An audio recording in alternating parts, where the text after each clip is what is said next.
बिस्मिल्लाहिर्रहमानिर्रहीम। अस्सलाम वालेकुम नाज़रीन, आप देख रहे हैं प्रोग्राम जरा सोचिए और मैं हूं आफ्ताब मोगरी। आज मुल्क की मजमूई सूरत हाल पे नजर डालें तो आज भी दिन जो है बड़ा सियासी जो है बहुत स्टेटमेंट से गर्म रहा। आज गर्म रहा इस्लामाबाद, गर्म रहा लाहौर, गर्म रहा आज कसूर, आज गर्म रहा कराची। दिन इसीलिए गर्म रहा कि मुल्क में यकीनन ही अब गर्मी जो है 45 डिग्री से ज्यादा पड़ रही है। उसके बावजूद सियासी गर्मी में भी काफी इजाफा हो चुका है। अगर बात करें तो पाकिस्तान पीपल्स पार्टी की जो कयादत है, उनके वक्तन वक्तन जो स्टेटमेंट आ रहे हैं उनको देखते हुए पाकिस्तान की जो अवाम है, जिनकी तवक्को थी पाकिस्तान पीपल्स पार्टी से कि मौजूदा हुक्मरानों से कि वो उनके लिए इन 4 सालों में कुछ ना कुछ करेंगे, लिहाजा उन्होंने कुछ नहीं किया। जो तवक्को थी अपोजिशन से, 4 साल से हम चलाते आते कि पाकिस्तान में मौजूदा अपोजिशन एक फ्रेंडली अपोजिशन का किरदार अदा कर रही है, उनको भी आखिर अब इन गर्मियों में वो गर्म बयानात याद आ चुके हैं कि अब वो अपनी अपोजिशन करें। अगर बात करें आज पाकिस्तान तहरीक-ए-इंसाफ की, पाकिस्तान तहरीक-ए-इंसाफ भी एक बड़ी पार्टी होकर सामने आई है पाकिस्तान में। उनकी भी जो वक्तन वक्तन स्टेटमेंट आ रही है वो भी जो है खातिर ख्वाह नजर तो यूं नहीं आ रही है कि अब जब भी हम उनसे बात करते हैं तो सामने जितने भी इत्तेहादी पार्टी और हुकूमत में बैठे हुए लोग हैं वो कहते हैं कि अब तहरीक-ए-इंसाफ को पार्लियामेंट का और कौमी असेंबली और सूबाई असेंबलियों का तजुर्बा नहीं है। आखिर इन सियासी लड़ाई में जो अब जो मुल्क के अंदर जो एनर्जी क्राइसिस है, मुल्क की जो सूरत हाल है, लसानियत की तरफ मुल्क को धकेला जा रहा है। अगर एक तरफ बात करें तो अब सिंधी, पंजाबी, मुहाजिर, बलोच, पख्तून जो है अब मुल्क में झगड़े होते हुए नजर आते हैं। आखिर ये मुल्क किस तरफ जा रहा है, ये भी एक बड़े सवाल है। तहम आज का बड़ा सवाल यही है कि आज वजीर आजम के लिए बात करेंगे कि वजीर आजम जो है आज उनके जो वकील हैं एतजाज हसन, उन्होंने प्रेस कॉन्फ्रेंस करके वाज़ेह तौर पे कह दिया कि जो है स्पीकर जो है वो जो है डाकाने का किरदार अदा नहीं कर सकती। ये उस वक्त हो सकता था 1962 के आइन के मुताबिक स्पीकर जो है डाकाने का काम कर सकती थी कि वो लिख सकती थी इलेक्शन कमीशन को कि वजीर आजम को नाअहल करा दिया जाए और उसकी नशस्त खाली की जाए। पर आज का आम इंसान तमाम इन इश्यूज को भुलाते हुए वो यही मांगता है कि उनको जो है सस्ती तालीम चाहिए, सस्ती सेहत चाहिए, उनको जो है मुल्क के अंदर जो है सिक्योरिटी चाहिए। ये एक बड़े सवालात हैं जो आज मुल्क में हम जो सामने नजर आ रहा है। आज अवामी मुस्लिम लीग के सरबराह जो है शेख रशीद साहब ने कहा है कि 7 से 8 दिन के अंदर जो है नेटो की सप्लाई बहाल हो जाएगी। ये भी एक बड़ी खबर है आज के हवाले से, क्योंकि शेख रशीद साहब की जो वक्तन वक्तन बातें होती हैं वो काफी हद तक दुरुस्त होती हुई मुल्क में नजर आ रही है। आज क़यादत की वज़ीर आला पंजाब शहबाज शरीफ ने जो है एनर्जी क्राइसिस और तवानाई बहरान के खिलाफ आज उन्होंने कसूर में आज एहतजाज की क़यादत की। ये पाकिस्तान में अनोखा वाकयात ऐसे हो रहे हैं कि हुक्मरान जो 65% पे हुकूमत कर रहे हैं उस बड़े सूबे के जो है चीफ मिनिस्टर जो है तवानाई के जो है खिलाफ एहतजाज में शामिल होते हैं। आखिर मुल्क कहां जा रहा है, इसी पे आज सवाल उठाएंगे। जिन मेहमानों को इस इशू पे बात करने के लिए मैंने दावत दी उनका तारुफ कराता चलूं। मेरे पहले मेहमान है मीर मोहम्मद अमीन मेंगल साहब, मावन खुसूसी वजीर आला सिंध, पाकिस्तान पीपल्स पार्टी से ताल्लुक है। आपका बहुत शुक्रिया कि आप स्टूडियो में तशरीफ लाए। मेरे दूसरे मेहमान है बैरिस्टर राजा अंसारी, रहनुमा पाकिस्तान मुस्लिम लीग से, आपका भी बहुत शुक्रिया कि आप तशरीफ लाए स्टूडियो में। मेरी तीसरी मेहमान है नाज बलोच साहब, रहनुमा है पाकिस्तान तहरीक-ए-इंसाफ से, आपका ताल्लुक है, आपका भी बहुत शुक्रिया कि आप स्टूडियो में तशरीफ लाएं। कोशिश करेंगे कि हम आज माहिर कानून से भी बात करें, उनसे जानने की कोशिश करें कि आखिर हमारा आइन क्या कहता है, क्योंकि इस तमाम सवालात में पाकिस्तान की आवाम उलझ के रह गई है कि आखिर वजीर आजम अगर जाता है या नहीं जाता, अपोजिशन का फोकस आखिर वजीर आजम क्यों है, ये भी सवालात हैं जो आज इस प्रोग्राम में उठाएंगे। अमीन मेंगल साहब, आपकी तरफ आऊंगा। सबसे पहला सवाल आपसे कि मुल्क इस वक्त जो है बहुत से बहरानों का शिकार है पाकिस्तान, पर यहां पर फिर वही सवाल आता है कि आखिर जो आपकी मेन जो फोकस है वो अब वजीर आजम है, आपकी हुकूमत है, यहां पे हम लासानियत की तरफ जा रहे हैं। अब कराची से लेके कश्मीर तक जो है अब यहां पे सिंध का कुछ सियासी मंजरनामा बिल्कुल चेंज होता हुआ नजर आ रहा है। अगर वफाक का देखें तो वहां पे कुछ और है, और पंजाब जो इस वक्त 65% हुकूमत कर रहा है वो तो एहतजाज कर रहे हैं, उनको बिजली नहीं मिल रही। आज के इस स्टेटमेंट को कैसे देखते हैं कि जो स्पीकर साहबा ने कहा और एतजाज हसन साहब ने कहा कि वो खतो किताबत और डाक का डाकिया का काम नहीं कर सकती? बिस्मिल्लाहिर्रहमानिर्रहीम। आफ्ताब साहब, बात यही है कि अगर एज ए पाकिस्तानी हम सोचें तो आज पाकिस्तान बहरानों से भरा हुआ है, लेकिन हमारे सब कौम की बदकिस्मती है कि हम एक दूसरे के टांगों में ले रहे हैं, एक दूसरे को गवर्नमेंट करने नहीं दे रहे हैं, किसी से मतलब ये करने, इनको फ्री हैंड छोड़ें, क्योंकि फैसला तो आवाम को करना है।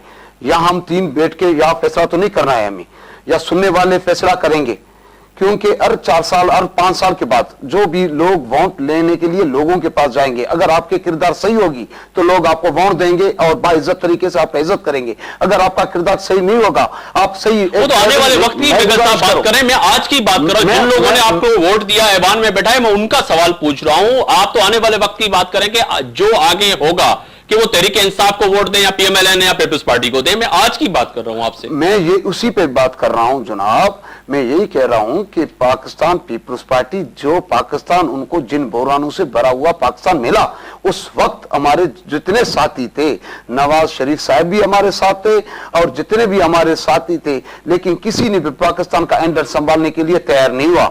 लेकिन उसके बावजूद भी पाकिस्तान को उस वक्त ये सहारा दिया गया और जिस तरीके से ये इस टाइम तक चला रहे हैं, और जितने खिलाड़ियां रोजाना कोशिश कर रहे हैं कि इनको काम करने न दें, इसीलिए ये बहरानों से भरा हुआ है, इसीलिए ये मसले उलझे हुए हैं। और मैं सबसे ये गुजारिश करना चाहता हूं कि आप एक साल सब्र करें, इनको जाने दें।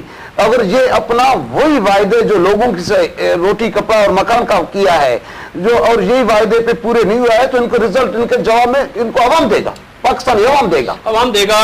मैं आऊंगा आपकी तरफ बैरिस्टर राजा अंसारी साहब। ये फरमाइएगा कि आज वजीर आजम साहब ने वाज़ेह तौर पे आज कहा कि मियां साहब को सदर अच्छे नहीं लगते और शहबाज शरीफ साहब को वजीर आजम अच्छे नहीं लगते और चौधरी साहब को स्पीकर कौमी असेंबली फमीदा मिर्जा साहब अच्छी नहीं लगती, और ये चाह रहे हैं कि किसी भी तरह ये हुकूमत चली जाए।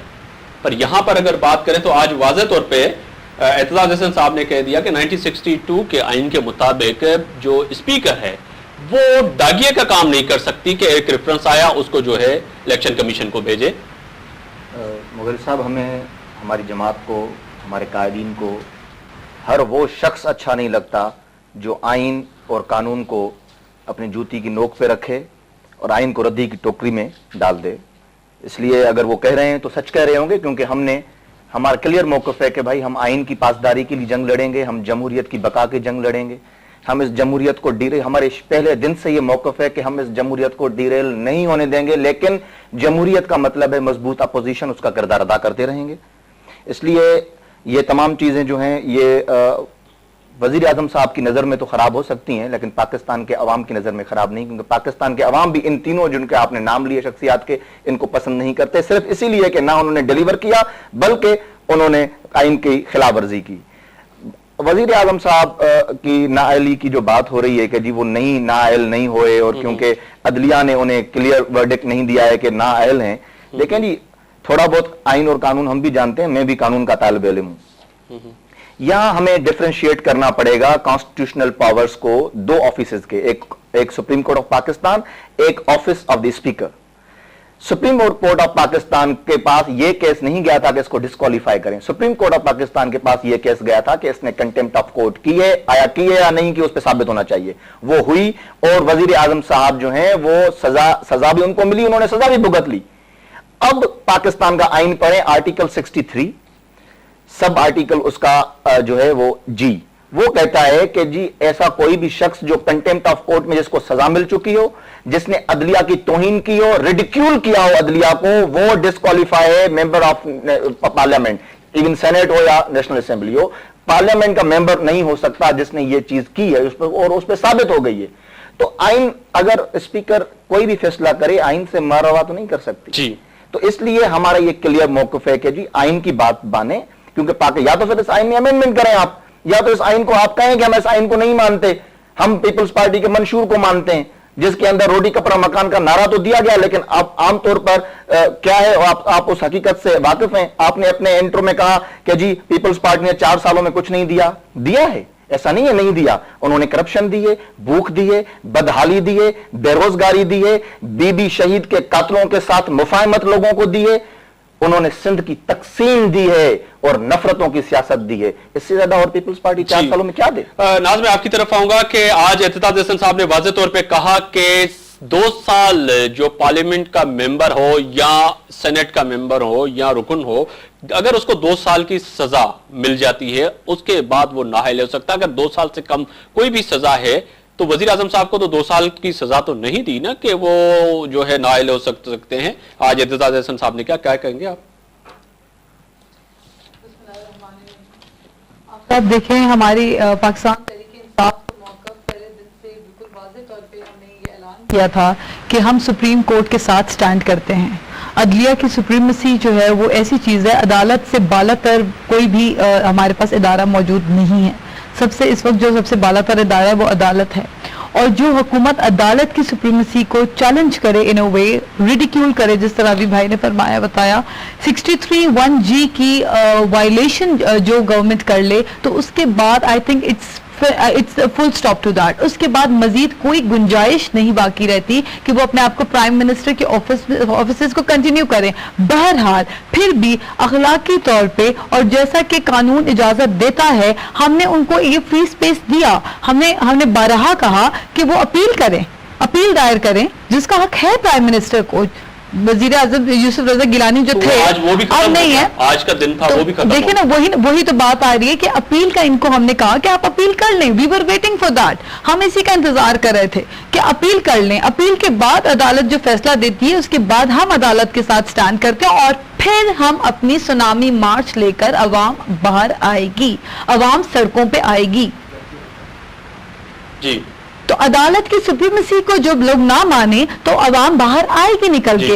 यासिर आला साहब हैं, सदर हैं सुप्रीम कोर्ट बार के, उनसे भी जानने की कोशिश करते हैं, उनसे ओपिनियन लेना चाहेंगे कि आज के हवाले से कि एतजाज हसन साहब ने जो प्रेस कॉन्फ्रेंस की उसके हवाले से।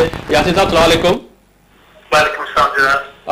यासिर साहब, आपको खुशामदीद कहता हूं अपने शो में, पर यह एक सवाल है जो मुझ समेत पाकिस्तान के आम लोग समझना चाहेंगे एक माहिर कानून के, कि आज एतजाज हसन साहब ने कहा कि 1962 के आइन के हिसाब से अगर देखा जाए तो उस वक्त तो था कि जो है रेफरेंस या कोई भी बात होती है तो वो इलेक्शन कमीशन को स्पीकर जो है कौमी असेंबली की भेज सकती है, पर अगर 73 के आइन के बाद अगर देखा जाए तो वो उनको ये नहीं है कि कोई भी वो ऐसा काम डाकिये का नाम दिया कि वो डाकिये का नाम से उन्होंने आज उस बात को कहा कि वो रेफरेंस भेजे।